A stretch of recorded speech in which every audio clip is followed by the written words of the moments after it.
Hey, good morning, everyone. Happy Monday morning to you. Welcome back to Morning Musings. My name is Don K. Preston. I am the president of Preterist Research Institute of Ardmore, Oklahoma. Hope you had a fantastic weekend. I got to go to an automotive swap meet. You know, I'm a gearhead. I love old cars. I'm an auction junkie, and I'm a swap meet junkie. And so, pardon me, had the opportunity to go. Didn't have much luck, to be honest about it. Sure weren't many, there were no bargains there, I can tell you that. And tried to sell a little bit of stuff. Didn't have much luck doing that, but you know what? It was in Shawnee, Oklahoma, where I was a minister for 11 years. I got to see some old friends there, got to reminisce a little bit. So I had a really, really good time. Okay. By the way, in the reading of books, do you ever come upon a book that for some reason or other you just find difficult to understand? That's this book, which is by Jared Calloway, Sabbath and Sanctuary. Now he's quite a scholar. It's in many ways it's a really, really insightful book. And even with that said, this is a book I have literally been reading for months. I will read a couple of pages, and I just have to stop and ponder, and I have to stop and I'll read the passages that he adduces. And, I just find myself going, I don't know if it's the writing style. I don't know exactly what it is. But even this morning, when I got here early, I started reading the book, and I was like, well, okay, that's a great observation there. And then he'd go on to something else, and I'm going, whoa, wait, hang on. And sometimes it's just simply because he's challenging my thinking so much. Sometimes it's simply because he's digging into the rabbinic sources that I'm not familiar with. He is digging in, perhaps to Philo, which I was reading this morning. And I'm not intimately familiar with Philo. I've read some of it, but to bring out the insights from Philo is generally very, very helpful. But it's just one of those books that when I read it, I have to go really, really slowly, very cautiously, be very conservative in my reading, and say, okay, it may take me 4 days to read through 2 pages. But that's okay, because he's got a lot of good stuff in there.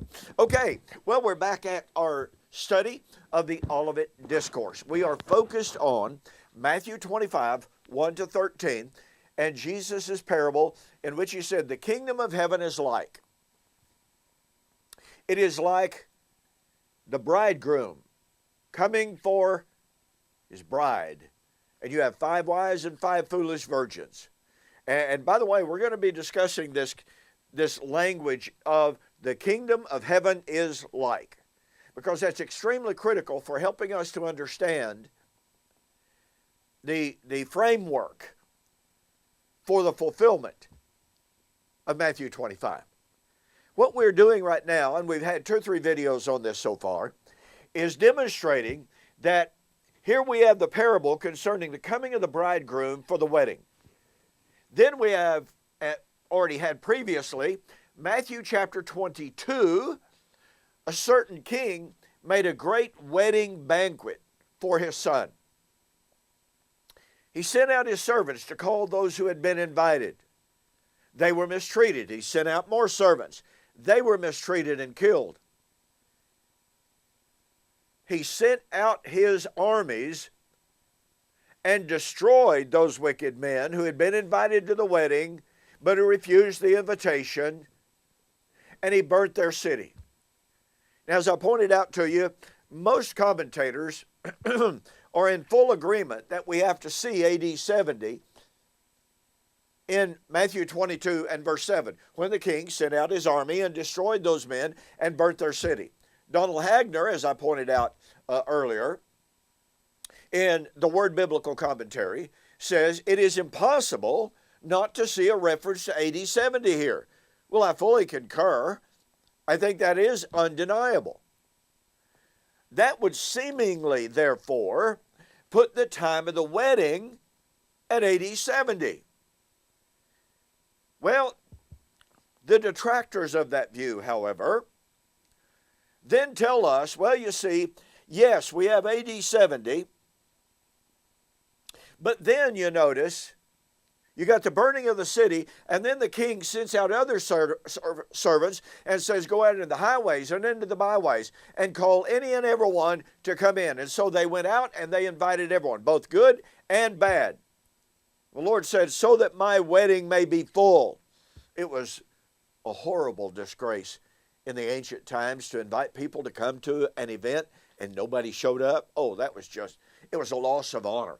It was showing total disrespect not to attend in response to the invitation. So, anyway, we are told, okay, look what happens here. The servants go out into the highways and the byways. They gather in the good. They gather in the evil. They come in, and the master of the wedding comes and he finds a guy who does not have on a wedding garment. Now, very often, the master of a great event would actually give garments to those attendees. That is, if they didn't have money for their own garments, special garments. And he challenges this man, where's your garment? So in Matthew chapter 22, this man is found without his garment. And the master of that wedding, when he is approached, and when the master says, friend, how did you come in here without a garment? And he was speechless. Then the king said to the servants, bind him, hand and foot, take him away, cast him into outer darkness. There will be weeping and gnashing of teeth. So here's what we are told. In order to avoid having the wedding at AD 70, which would mean that the coming of the Lord in Matthew 25, 1 to 13 was in AD 70. The detractors say, well, it was supposed to be in AD 70, or it was supposed to be in the first century, because after all things are ready, come to the feast. The fact is, we are told the wedding got postponed. Now, this is absolutely remarkable to me. This argument, if you wish to call it that, this argument is offered by amillennialists and even some postmillennialists. You know what the irony of this is? Well, very quickly, let me remind you that the dispensational world says Christ came saying, John the Baptizer came saying, the kingdom of heaven, pardon me, has drawn near.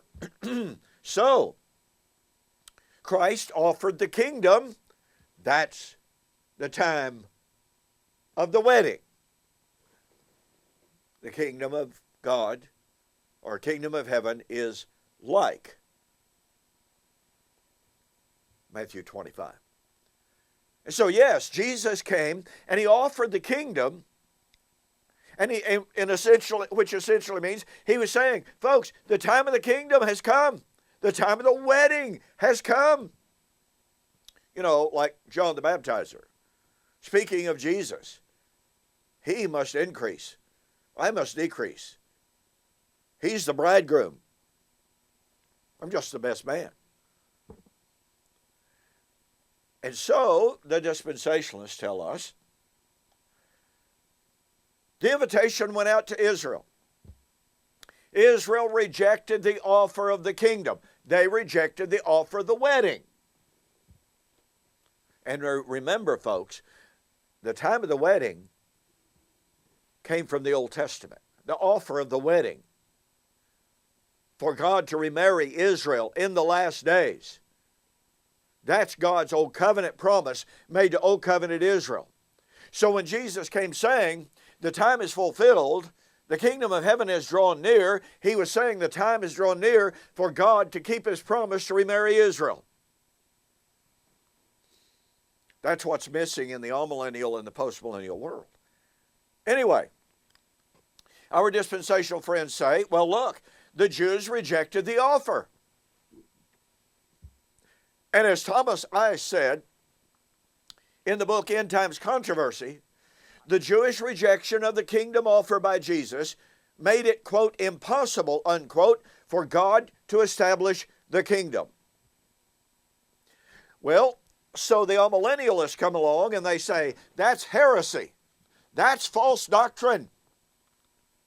You're inserting a 2,000-year gap in the 70th week of Daniel, or between the 69th and the 70th week of Daniel.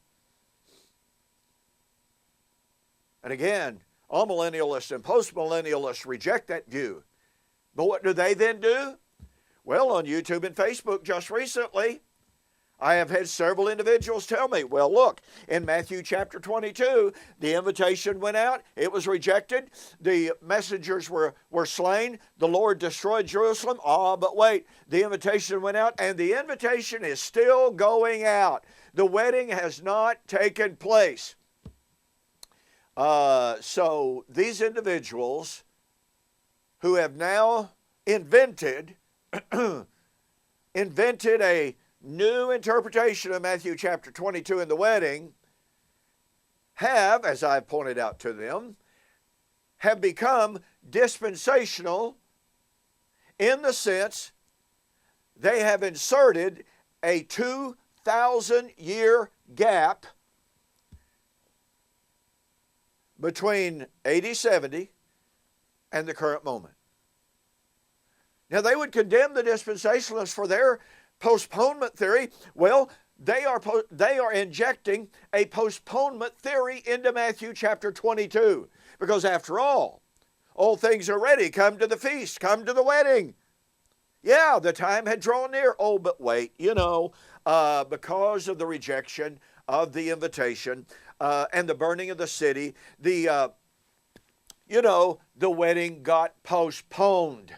It wasn't really at hand back then.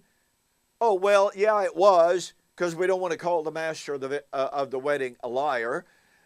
So, yeah, it really was at hand, but it got postponed. So, once again, these amillennialists, these postmillennialists have become dispensational, and their theory, their doctrine, if you'll excuse the pun, is simply full of gaps. It's full of holes.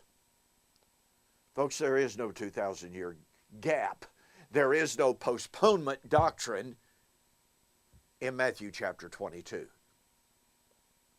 We'll have more on this tomorrow. Now, in the meantime, don't forget my March 3-book special. Hey, thank you so much for the wonderful response. Matter of fact, the response has caught me just a little bit flat-footed. I thought I had plenty of inventory on hand. I'm right down to the nugget on it. I have more inventory coming, so if delivery of your order is delayed slightly, we're going to give you a special gift on that, all right? But anyway, Sam Frost's book, Essays on Eschatology, a study of 1 Corinthians 15. 70 weeks are determined for the resurrection, and my formal public debate with James Jordan on the resurrection of the dead. Normally, okay, if you purchase these books independently and separately and paid shipping on them separately, it costs you $58.